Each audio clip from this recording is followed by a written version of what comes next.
Is this the beginning of the Blood Moon meta? Tomer from MTG Goldfish comments on the Asian Avengers board state where he got Blood Moon turn 3 and was promptly stomped in that game.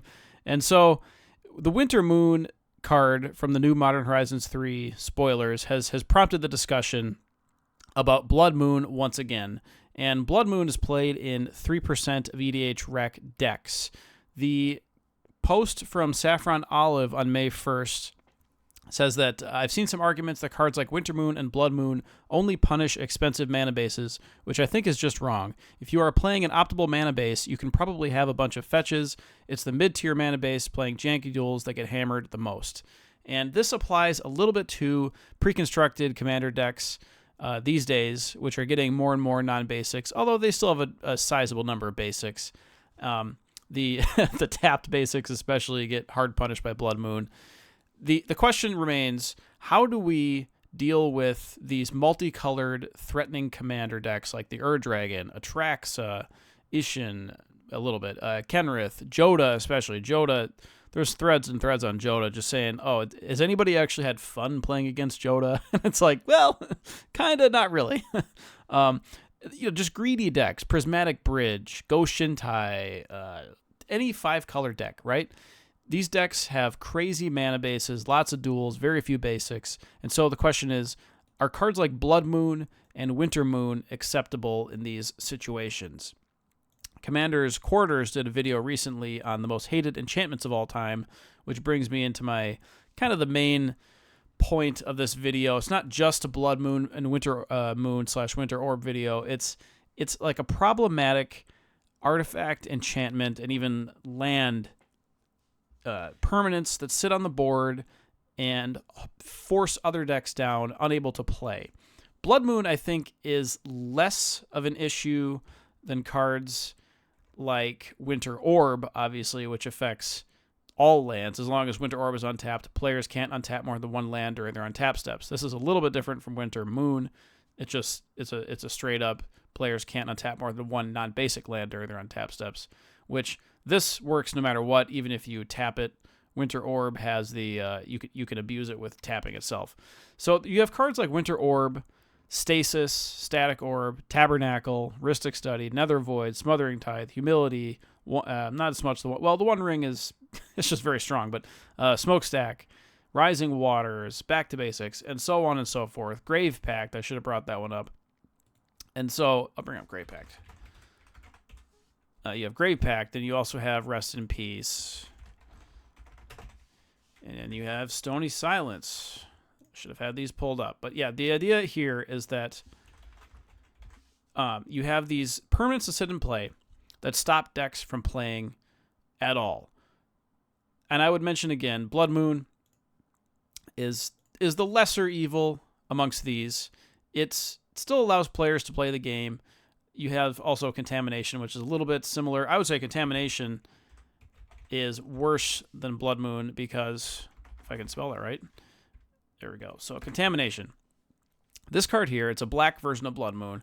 During your upkeep, sacrifice a creature or sacrifice Contamination. Whenever a land is tapped for mana, it produces black instead of its normal type and amount. This affects basic lands as well, not just non-basic. So if you're playing a multicolor deck and you're not in black and somebody has Contamination, like, you're done. You just can't play the game.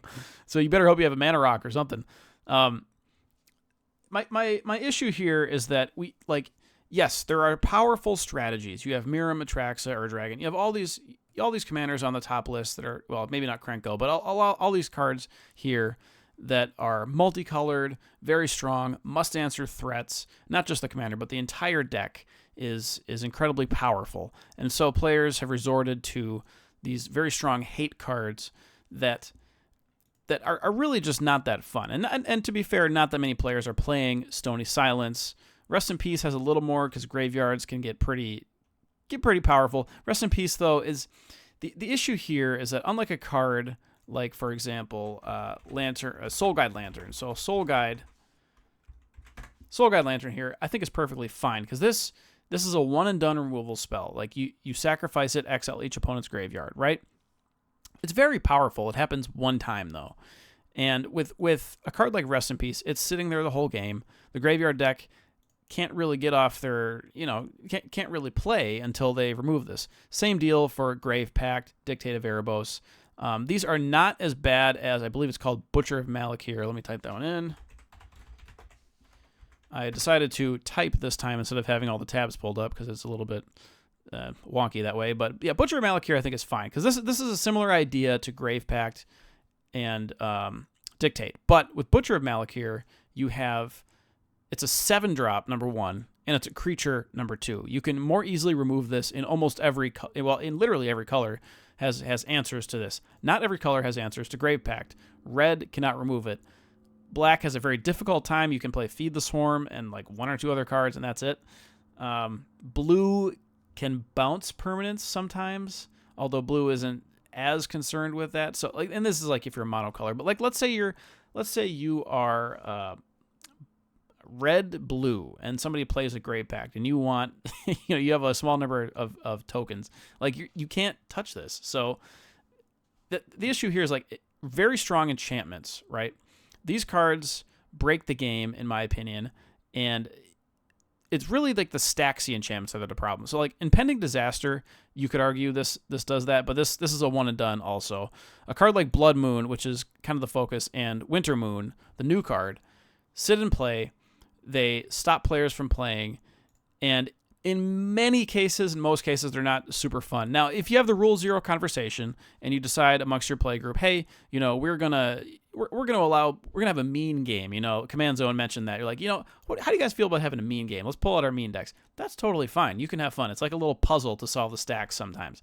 But for the most part, you sit down at an LGS or a new play group, especially your first game, you don't want to whip out the Winter Moon, the Blood Moon deck. Like, you don't want to be playing a freaking, like a Stasis on the first game. It's like, oh, hey guys, I'm playing Stasis. Let's have fun. No, because nobody gets to pop off. Nobody gets to do anything. And Commander it is about winning, but it's also about like telling a story, seeing what your deck can do, and just having a good time. And so I think the issue here is that Commander is such a wide format, and I'm gonna make another video on this later. But the idea that we're encompassing Commander, CEDH, and then like super casual like Battlecruiser Commander is kind of silly to me. Golgari Guy on Twitter, I keep mentioning these same Twitter folks, mentions that we need more cards that reward playing monocolor, not just punish 3-color decks. So a card like Blood Moon is not where I would like to see us go too much in the future. There's also the new Merfolk that turns everything into islands. I don't have that pulled up. I'll get that here in a moment. But cards like Throne of Eldraine or Scepter of Eternal Glory, these reward monocolored decks. So perhaps a good idea from Wizards would be to print more cards like War Room, like Commander's Plate, that are stronger the fewer colors you have. And these are actually good in colorless decks too. So I think that the ultra powerful hate pieces, especially the ones that sit on the board, we have all of these. I'm just going to scroll through them again. Like, you don't want to play against any one of the, like, you're not going to play against Tabernacle. Nobody plays that. It's a $3,000 card, but like Rhystic Study is not quite the same, but it's just a very extremely powerful card, sits in play. Smothering Tithe, Humility, like somebody plays Humility, like what do you do? Like, that's like, okay, this is fun. We're all 1/1s now. Stax.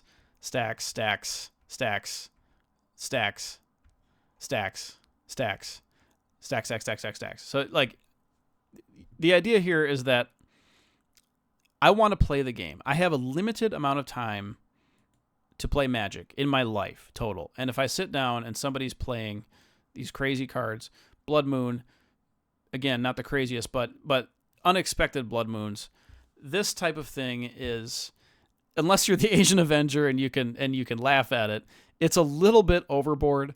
I do want to see more Throne of Eldraine style cards. They don't have to be colorless. They can be in each specific color. But I want to see more of the Throne of Eldraine and less of the Blood Moon, Winter Moon. I get it, Modern Horizons. This is perhaps more printed for constructed formats. But yeah, that's kind of the gist of it. What do you guys think in the comments? Do you think that we just need to embrace the Blood Moon, Winter Moon meta? Do we need to embrace it? Do you want more monocolor payoffs like Throne of Eldraine? Do you think Stax cards are a puzzle? Do you think they're not fun? What is the thing here? And the other question is, like, if all of these Stax pieces were just on creatures, which some of them are, many of them are replicated on creatures, do you think it would be as much of a problem? I think Stax actually, like hate bears, for example, like Thalia, right? So you have Thalia. This is a Stax piece. I believe it's Guardian of Thraben. Non-creature spells cost 1 more to cast. I think this card itself is fine because it's aggressive itself. It deals damage, and it's a creature, which all colors can interact with creatures. I think this is more fine than a card like Contamination, which is just like total overkill. And thankfully, Wizards has learned and has not printed Contamination again. This might be a reserve list, actually. I'm not 100% on that. But yeah, what do you guys think? Do we want more? Do we want more carrots or more sticks?